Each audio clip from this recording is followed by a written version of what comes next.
Hello दोस्तों, आज हम बात करेंगे राजस्थान स्कॉलरशिप एससी कैटेगरी के बारे में कि एससी कैटेगरी में सबके बिल जनरेट हो गए लेकिन पैसे नहीं हो रहे, पैसे आ नहीं रहे अकाउंट में। क्या रीज़न है? काफ़ी दिन हो गए बिल जनरेट हुए।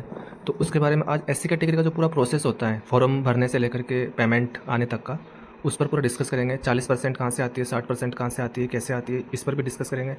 तो ये एक्चुअली में जो मैंने तैयार किया है कि एससी कैटेगरी में बिल जनरेट हो गए बहुत सारों के, लेकिन 2-2 महीने हो गए, 3-3 महीने हो गए, अभी तक पैसे नहीं आ रहे, और 60% तो काफ़ी दिनों से नहीं आ रहे। तो इसका प्रोसेस मैंने एक तैयार किया है कि सबसे पहले एक्चुअली में ऐसी कैटेगरी में क्या होता है कि फॉर्म सबमिट होता है स्टूडेंट के माध्यम से। स्टूडेंट फॉर्म सबमिट होता है, ये तो आप सबको पता है। फिर उसकी अगली स्टेप होती है कि वो इंस्टीट्यूट यानी कि आपकी कॉलेज से अप्रूव होता है, और अप्रूव होने से पहले बायोमेट्रिक अटेंडेंस वगैरह जो आपको पता ही है कि वो लगानी पड़ती है, वो हो जाती है। फिर कॉलेज अप्रूव करती है। अप्रूव करने के बाद में आपका जो फॉर्म है वो एसआई डिस्ट्रिक्ट ऑफिस में जाता है, और ये उस डिस्ट्रिक्ट ऑफिस में जाता है जहाँ पर आपकी कॉलेज स्थित है। यानी कि अगर आपकी कॉलेज जैसलमेर में स्थित है तो जैसलमेर डिस्ट्रिक्ट ऑफिस में जाएगा, अलवर में है तो अलवर डिस्ट्रिक्ट ऑफिस में जाएगा। इस तरीके से होता है। फिर वहाँ पर जो सबसे पहले अप्रूव होता है वो होता है एसआई वेरीफायर के द्वारा। फिर उससे अगली स्टेप होती है approve by DLO. DLO level से अप्रूव होता है। अगर कोई ऑब्जेक्शन वगैरह नहीं आता है तो ऑब्जेक्शन आता है तो वापस फॉर्म आ जाता है आपके पास में। फिर अप्रूव बाय डीएलओ होता है। अप्रूव बाय डीएलओ के बाद में पेमेंट सैंक्शन इश्यू होता है, वो भी डीएलओ सर के माध्यम से होता है। पेमेंट स्वीकृत होता है एक तरीके से कि आपको कितना पेमेंट दिया जाएगा। फिर उसके बाद में उस पेमेंट का बिल बनाया जाता है, तो वो भी डीएलओ सर के माध्यम से बनता है। फिर बिल जनरेटेड हो जाता है। यहाँ तक एक्चुअली में डिस्ट्रिक्ट ऑफिस के हाथ में होता है आपका फॉर्म। इसके बाद में कुछ चीज़ें बदल जाती है। फिर इसके बाद में पेमेंट डिस्ट्रिक्ट ऑफिस के माध्यम से नहीं होता एससी कैटेगरी का, क्योंकि जो नियम है, जो पॉलिसी है, वो ये कहती है कि जो बिल होते हैं एससी कैटेगरी के स्टूडेंटों के, उनको डिस्ट्रिक्ट ट्रेजरी ऑफिस में भेजना होता है। उसी डिस्ट्रिक्ट ट्रेजरी ऑफिस में जहाँ पर कॉलेज है, जहाँ पर ऑफिस है, तो वहाँ पर फिर से अलग से बिल बनाया जाता है। पे मैनेजर पोर्टल होता है, तो पे मैनेजर नाम के जो पोर्टल पर अलग से बिल बनते हैं। फिर वहाँ उस पे मैनेजर पोर्टल के माध्यम से ही सैंक्शन ऑर्डर अटैच करा करके उनको ट्रेजरी के अंदर सेंड किया जाता है। फिर एक लेवल वहाँ पर भी होता है जहाँ पे ट्रेजरी में आपकी बिलों को पास किया जाता है डिपार्टमेंट लेवल पर। तो फिर बिल पास बाय ट्रेजरी, वहाँ पर भी एक स्टेप होगी जहाँ पर आपके बिल पास होंगे। एक्चुअली में कभी कभी वहाँ से भी ऑब्जेक्शन आ जाता है, लेकिन वो स्टूडेंट के पास में नहीं आता ऑब्जेक्शन, वो केवल एसआई डिपार्टमेंट के पास में आता है। फिर डिपार्टमेंट उसको क्लियर करता है, फिर वापस ट्रेजरी भेजता है अगर गलत तरीके से भेज देते हैं तो। फिर वहाँ पर थोड़ा टाइम लग जाता है, पास होने में लगभग 1 महीना 1.5 महीना भी लग जाते हैं कभी कभी। ट्रेजरी बिल पास करती नहीं है एक्चुअली में, पहले तो जल्दी कर देती थी, आजकल नहीं करती। इसका रीज़न मुझे भी नहीं पता क्यों नहीं करती।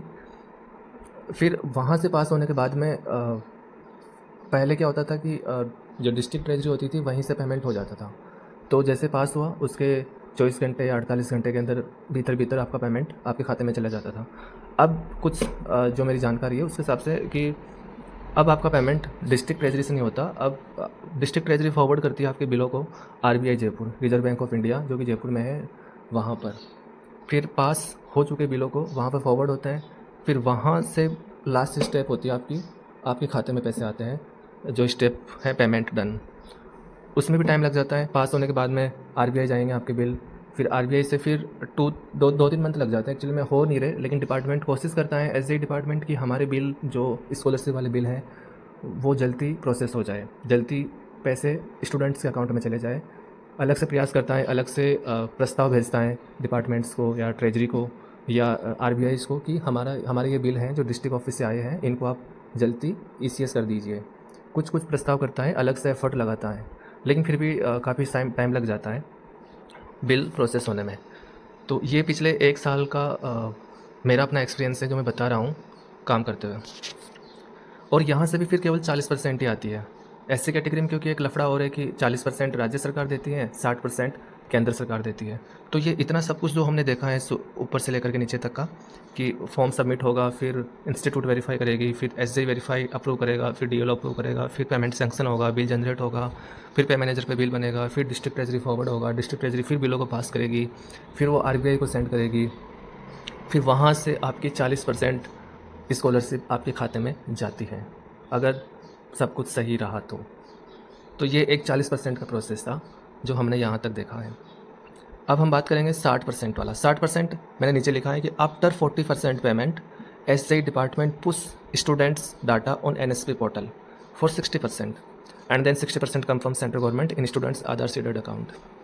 60% 40% का हम देख चुके हैं। 60% का ये प्रोसेस है कि जैसे 40% आ जाती है अकाउंट में, उसके बाद में फिर डिपार्टमेंट उन स्टूडेंटों का जो पूरा डाटा होता है वो NSP पोर्टल पे पुश करता है। तो NSP नेशनल स्कॉलरशिप पोर्टल, जो कि केंद्र सरकार का पोर्टल है, वहाँ पर वो डाटा पुश करेगा सबके। फिर वहाँ से वो इन्फॉर्मेशन सेंट्रल गवर्नमेंट को चली जाती है। उसके बाद में सेंट्रल गवर्नमेंट अपने स्तर से 60% राशि आपको आपके आधार सीडेड अकाउंट में ट्रांसफ़र करती है।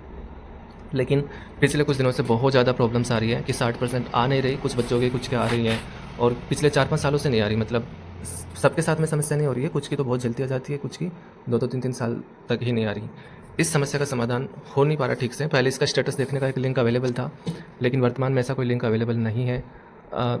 जैसे ऐसा कोई लिंक अवेलेबल होगा सेंट्रल गवर्नमेंट का स्टेटस देखने के लिए, तो मैं आपको ज़रूर बताऊँगा।